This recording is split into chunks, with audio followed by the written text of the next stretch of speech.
कानून जो होते हैं वो प्रचारक हैं अपने विनय दीक्षित जी, और उसी के अंतर्गत एक आयाम होता है, उसको विश्व संवाद केंद्र का सोशल मीडिया का काम बोला जा रहा है, जिस काम को मुझे बताया गया है समाज की ओर से करने के लिए, जो कि संघ एक सामाजिक संगठन है और आप सब लोग मिलकर के संघ का निर्माण करते हैं।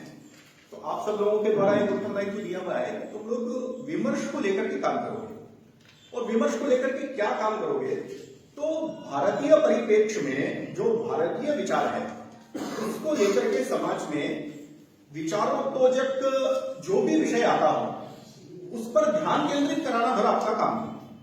तो आज विद्वान अधिवक्ताओं के मध्य में, मुझसे वरिष्ठ अधिवक्ताओं के मध्य में मुझे अगर कोई सौभाग्य प्राप्त हुआ है इस मंच से बोलने का, तो उसका उद्देश्य केवल इतना ही है कि जो कुछ विचार चलते आए हैं उस अवगाहन में एक बार फिर से स्नान कर लिया जाए।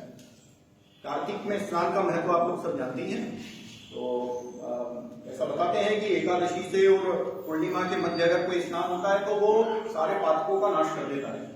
तो मैं आज आपकी इस गंगा में स्नान करके और सौभाग्यशाली हूं कि आज कुछ जानकारियां जो मुझे पता है वो आप लोगों को बताने की कोशिश करूंगा। जानकारियां सब वही हैं जो मुझे लगता है आप लोग पिछले 10-20 साल 25 साल से संविधान दिवस के संबंध में या फिर 26 जनवरी को सुनते आए हैं। संविधान दिवस ही कुछ दिनों से चालू हुआ है, कुछ वर्षों से शुरू हुआ है।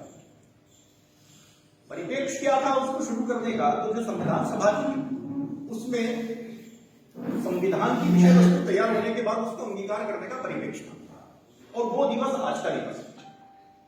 जब हम संविधान दिवस की बातचीत करते हैं तो हमको ध्यान में आता है कि ये विधि शास्त्र है, उसके उन अंगभूत तत्वों को हम लोगों को बताने की कोशिश करता है जहां पर हम इसके शास्त्रीय विवेचन की तरफ जाते हैं।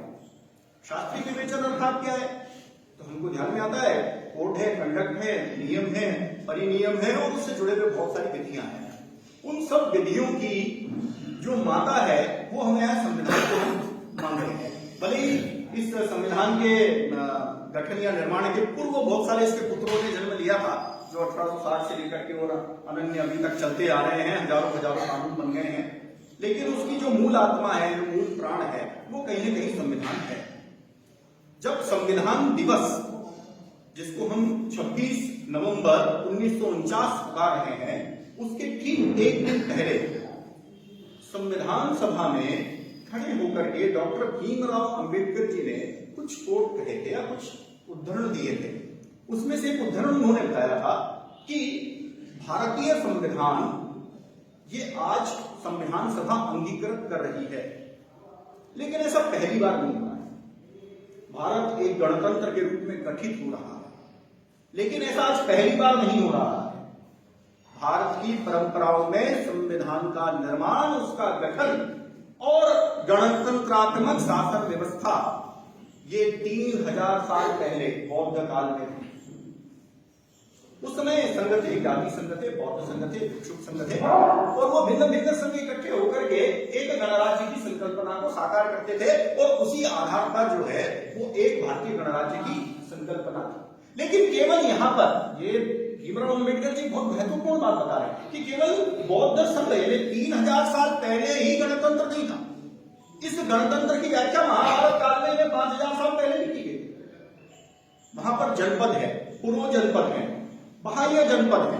आपने सुना होगा गांधार का नाम, आपने सुना होगा पांचाल का नाम, मगध का नाम।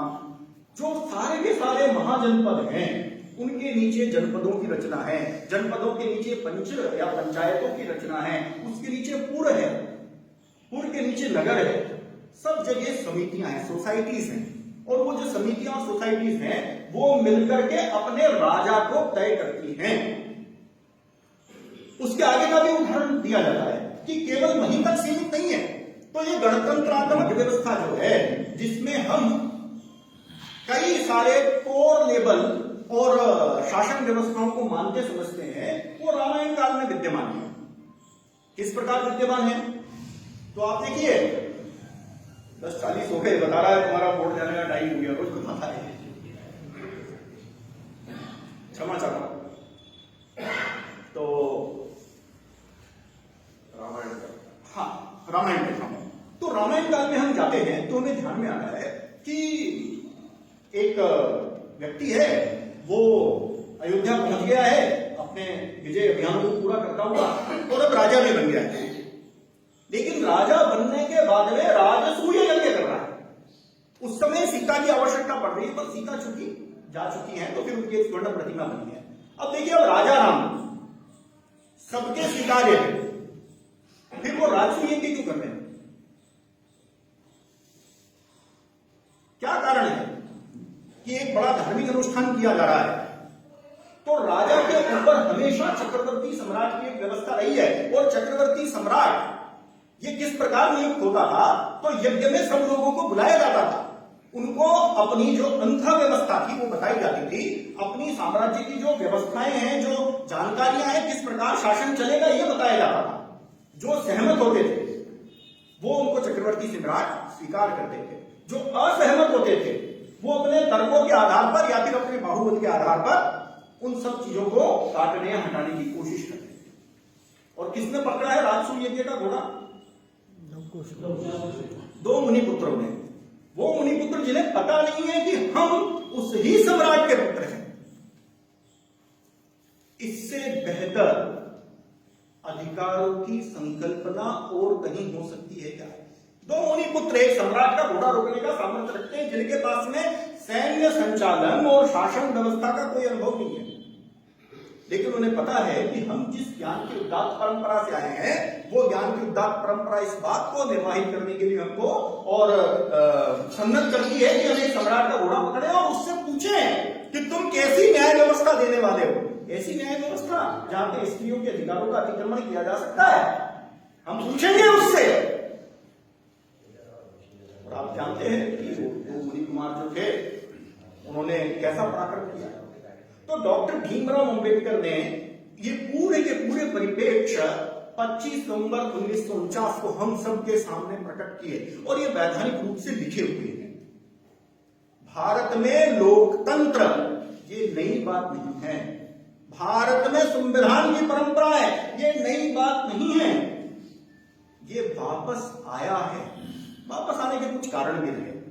उन कारणों की तरफ जब हम ध्यान देते हैं तो हमें ध्यान में आता है कि जिसे हम इंडिजिनस भारतीय ज्ञान परंपरा बोलते हैं, भारतीय विचार बोलते हैं, भारतीय परिप्रेक्ष्य बोलते हैं, उनसे यदि विश्व के परिप्रेक्ष्यों की तुलना करते हैं तो ध्यान में आएगा कि ये जो 3000 साल, 5000 साल और 17 लाख साल पुरानी बातें,